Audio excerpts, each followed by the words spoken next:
let's do it is a very powerful phrase. I'll tell you how risky life is. You're not going to get out alive. Money, no problem. Economics, no problem. Future, no problem. Some people are always pulled back by the past. Without dreams and visions, people perish. Shortly put, I'll do it or die. It would be nice if someone just gave you this, gave you this, gave you this. If you saw my library, you would be impressed. One day I'd had it up to here, I blew it to smithereens. The poor pessimist leads an ugly life.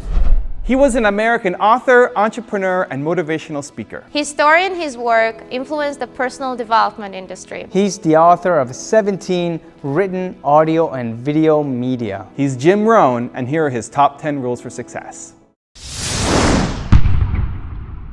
Again, it comes from a Bible phrase that says, if two or three agree on a common purpose, nothing is impossible. So by yourself, sometimes it's really tough. But if you can get somebody to join you and say, come on, let's do this. Let's do it is a very powerful phrase. You rarely hear someone say, I'm going to go conquer the world. But you could hear the phrase, let's go conquer the world. Let's be best in our industry. Let's be number one. The power of let's. So I learned the value of that. All of my entrepreneurial projects are, not just myself, but 2, 3, 4 getting together to accomplish something unique. Here's the next attitude disease. Over-caution. Some people never will have much. They're too cautious. Now, you can also be too reckless, but you can also be too cautious. This is called the timid approach to life. And my caution was always the risk. Risk used to drive me right up the wall. I used to say, what if this happens? It's called the language of the poor. What if this happens? And on top of that, if this was to happen, look at the fix I'd be in. I better not try. I could always ace myself out. Then I'll tell you what changed my whole life when I finally discovered it's all risky. The minute you were born, it got risky. If you think trying is risky, wait till they hand you the bill for not trying. If you think investing is risky, wait till you get the tab for not investing. See, it's all risky. Getting married is risky. Having children is risky. Going into business is risky. Investing your money is risky. It's all risky. I'll tell you how risky life is. You're not going to get out alive. That's risky.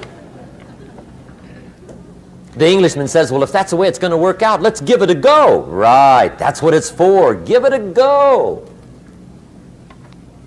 Somebody says, yeah, but I'm looking for safety and security. Fine, then huddle in a corner. We'll cover you with a sheet, bring you 3 meals a day. And we'll protect you, feed you, look after you, care for you. We won't let anything happen to you, and you'll probably live to be 100. The guy said, well, yeah, I'd live to be 100. But what a way to live. Right. What a way to live, safe and secure. Don't ask for security. Ask for adventure. Better to live 30 years full of adventure than 100 years safe in the corner. And see, it's not important how long you live. What's important is how you live. Now let me give you the secret. Shoaff said, here's the secret, Mr. Rohn. Learn to work harder on yourself than you do on your job. Once I got that, it turned my life around. Learn to work harder on yourself than you do on your job.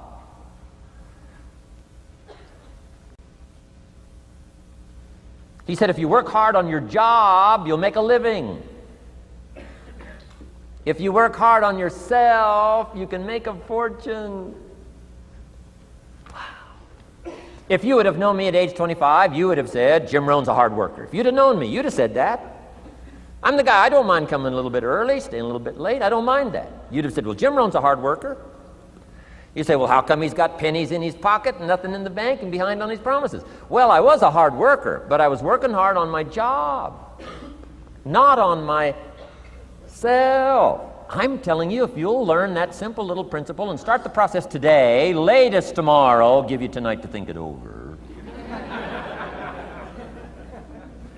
and start this whole process of personal development. Work on yourself. Make yourself more valuable to the marketplace. I'm telling you, you can so dynamically change your income, and economics is the least of the values that you can start earning in terms of equity if you'll start working harder on yourself than you do on your job. Work hard on yourself and develop the skills. Work hard on yourself and develop the graces. All of the stuff necessary to become more valuable to the marketplace. I'm telling you, your whole life can explode into change. Promotions, no problem. Becoming more valuable to the company, I'm telling you, no problem. Money, no problem. Economics, no problem. Future, no problem. If you just go to work on the right thing. Not get things out there to change. Don't try to change the seed. Don't change the soil. Don't change the sunshine. Don't change the rain. Don't change the mix of seasons. Let the miracle of everything that's available work for you, and start working on the inside. Work on your philosophy. Work on your attitude. Work on your personality. Work on your language. Work on the gift of communication. Work on all of your abilities. And if you'll start making those personal changes, I'm telling you, everything will change for you. A person who has purpose in their life, they have something to go for, some meaning. One writer described it, for some people it becomes a magnificent obsession. And for you and I, maybe it doesn't need to be that dramatic as a magnificent obsession. But it has to be something that does something to us, something that pulls us, especially into the future. You know, there are many influences on us. One is the influence of the past. Some people are always pulled back by the past. Some people are always pulled aside by the distractions. But here's what's powerful. If you have a list of high purpose in your life, it pulls you toward the future. And the more powerful the purpose is, the stronger it pulls. And here's the other great advantage if you have purpose for the future. It pulls you through all kinds of challenges and all kinds of difficulties. If you don't have these strong purposes for the future, it's easy to get swallowed by a bad day. It's easy to be almost annihilated by a poor month. And it's easy sometimes to almost disappear beneath the waves of a year that goes backwards if you don't have something to pull you beyond that year. So if you want something to pull you through all kinds of challenges, all kinds of difficulties and things that come at you, you got to have something on out there, beyond today, beyond next week, beyond next month, beyond this year, that pulls you into the future. And the clearer it is, the stronger it pulls. The more dynamic it is, the more it affects your life, your spirit, your heart, your soul. It also creates imagination. It gets your mind working on how to achieve that purpose. And if your mind will work, and if your heart works, and if your spirit works, and if you have good input, like good ideas, I'm telling you, there isn't anything you can't accomplish. So that's one of the great powers that'll make a variable of you, and that is purpose. You've got to keep dreaming.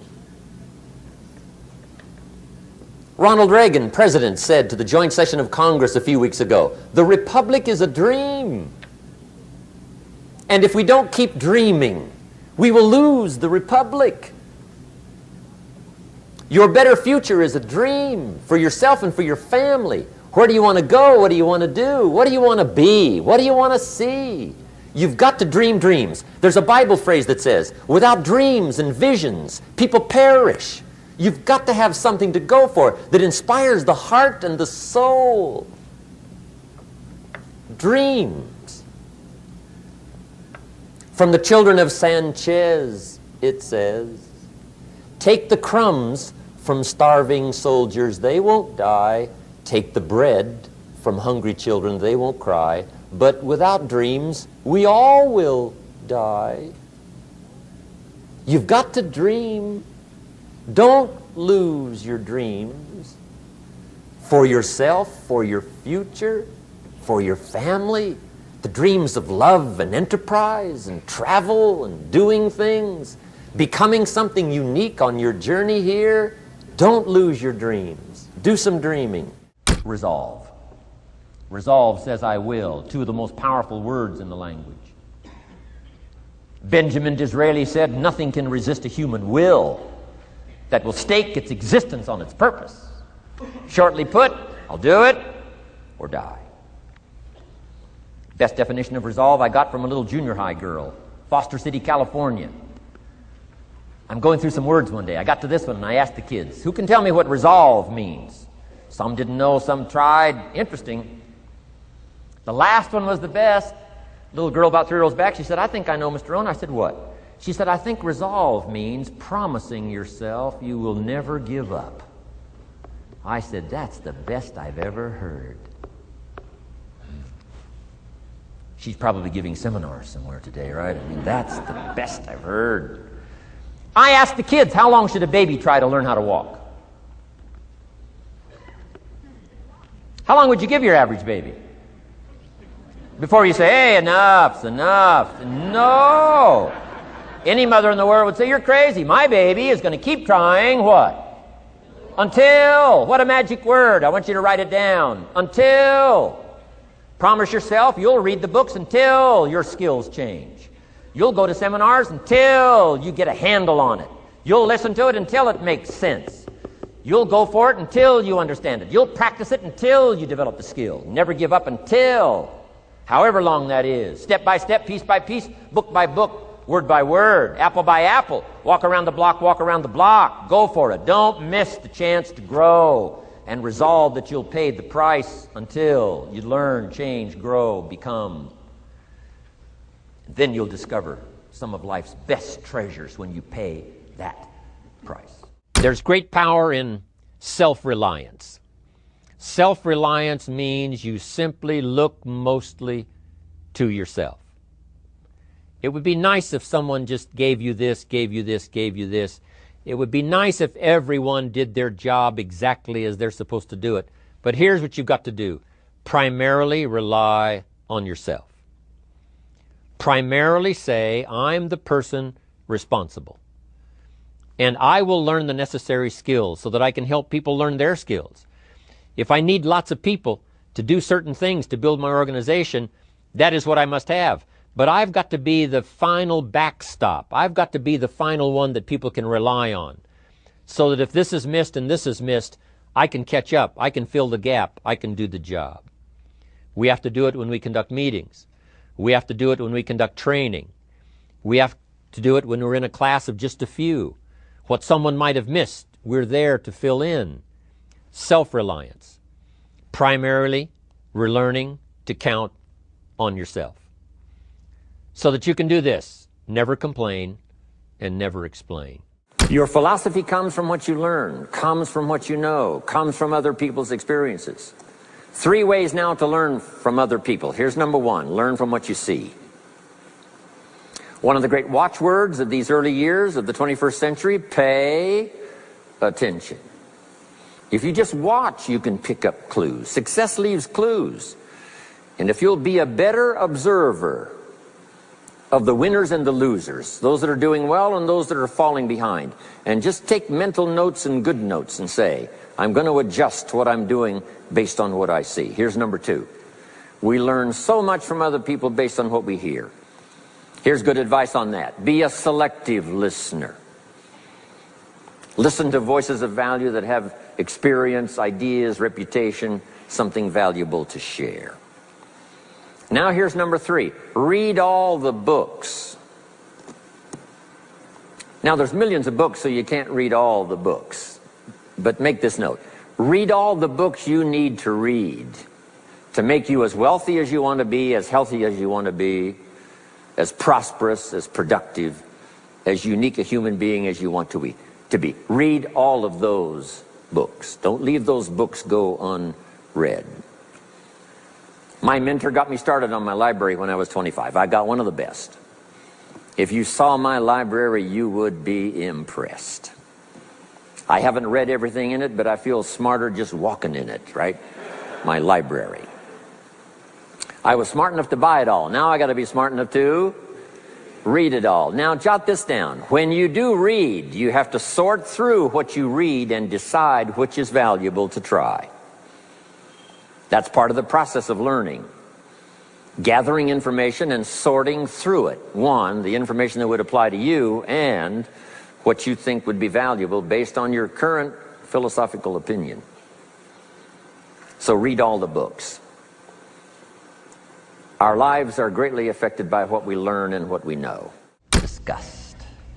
Disgust is a negative emotion, but it can have a very positive, powerful effect. Disgust says, I've had it. What an important day that could be. I've had it. Wow. I met a beautiful, powerful, accomplished executive lady in New York. The company invited me to come in. This lady was the vice president, extraordinary lady. I got to know her and I found out her story. I said, how did you get here? Big income. And she never went to college, never went to university. I said, how did you get here? Executive, powerful, income. She said, well, let me tell you part of the scenario. She said, when I was a young mother a few years ago, she said, one day I asked my husband for $10. And he said, what for?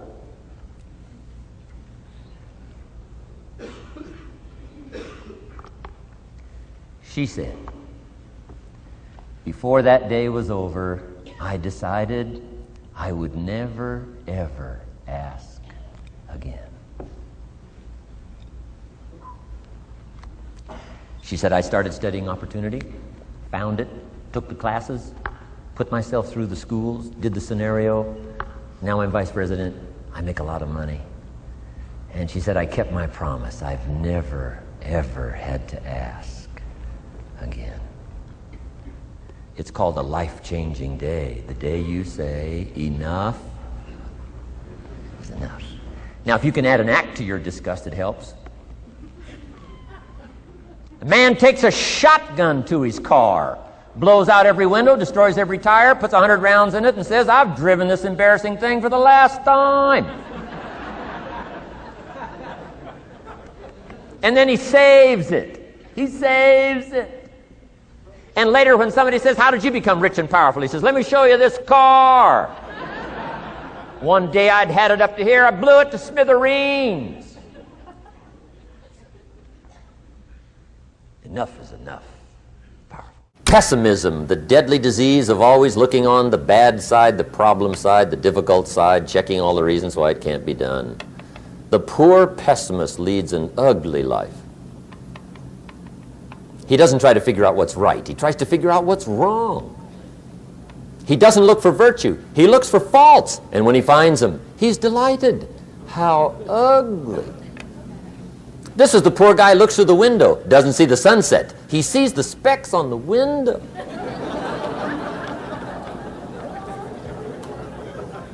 And this is the poor guy, right, who rushes up, takes such leave of his senses. This guy rushes up and he says, I've got 5 good reasons why it won't work. He's so dumb he doesn't know all he needs 1. He's got 5.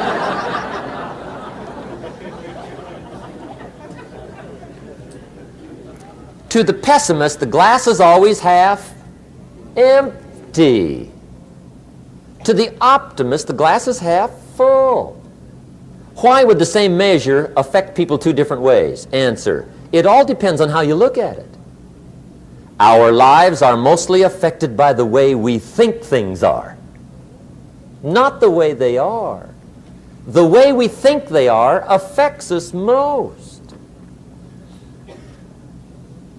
There's a subject we don't have time to get into tonight called better thinking habits. One of the major things Shove taught me when I met him, he said, poor thinking habits keeps most people poor. Not poor working habits. Most people work hard, but they don't think hard. And Shove taught me that the mind is like a factory, a mental factory. And whatever you think about all day long pours ingredients into this mental factory. And that's what builds the economic, social, financial fabric of your life. He quoted me a Bible phrase that says, as you think, so you become. How awesome. When he talked about poor thinking habits, he had me. I used to start the day reading the morning newspaper. I mean, you can believe that or not. I'd get a cup of coffee and read the paper. I'd load up on wars and riots and murders and stabbings and killings and bank robberies and muggings and car wrecks and tragedies. I'd even read the back pages. I seem to like that stuff for some weird reason. I'd load up on all that, and then I'd start the day. You can imagine the kind of days I used to have. You walk around on your financial knees.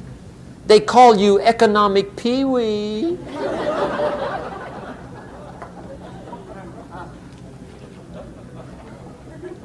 The guy says, I want to be a great leader.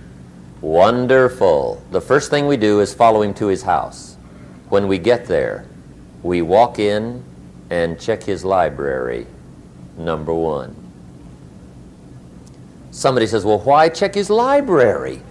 The reason is because what a man reads pours massive ingredients into his mental factory, and the fabric of his life is built from those ingredients. You would not believe what some people have got in their house to read. You would not believe. One of the best dressed up words I know for a lot of it is trash. Can you imagine dumping a barrel of trash into this mental factory every day and coming out with a rich, dynamic, positive life? It can't be done. You might as well try making a cake with cement. Mr. Shoaff gave me one of the greatest phrases when I first met him when he said, Jim, every day stand guard at the door of your mind. How important. Stand guard at the door of your mind. And you decide what goes into your mental factory. Don't let anybody just dump anything they want to in your mental factory, because you've got to live with the results. Thank you so much for watching us. We made this video because Ian Gabriel asked us to. If there's someone that you'd like us to profile, please let us know in the comments below and we'll see what we can do. We'd also love to know which one of Jim Rohn's top 10 rules meant the most to you. Leave it in the comments below and we'll join the discussion. Thank you so much for watching. Continue to believe, and we'll see you soon.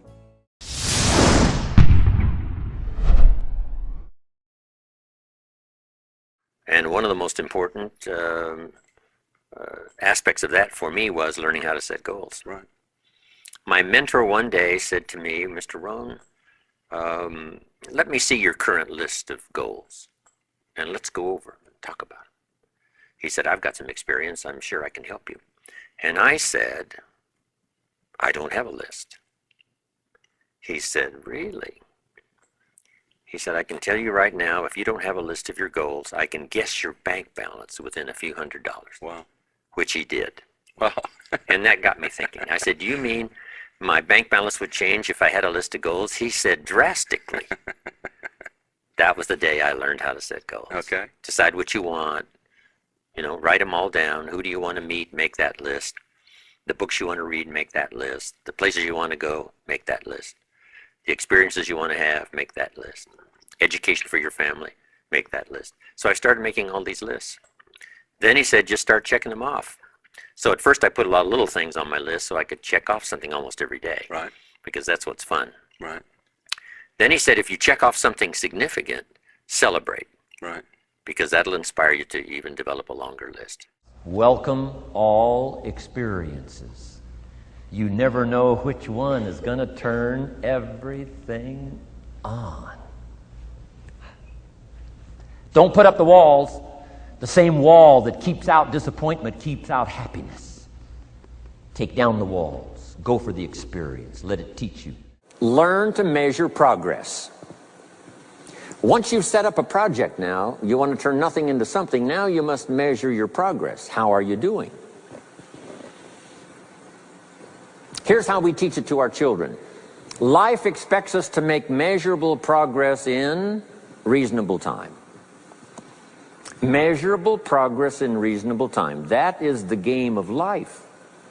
So part of it is not just to set up the proposed project, but as we start working on it, we start measuring how we're doing. Now first, what is reasonable time? You can't ask someone every 5 minutes, how are you doing now? See, that's too soon. Guy says, I haven't left the building yet. Give me a break. Now we can't wait 5 years. That's too long. So there's reasonable time. So make this note now. What is reasonable time? 1, at the end of the day. A conversation a father should have with his daughter today, because the magic is there. If he waits till tomorrow, the magic may be gone today. Next is a week. Make that note. Usually, we get paid by the week. Somebody adds up our value to the marketplace, out comes the check. The next week, somebody adds up our value to the marketplace, out comes the check.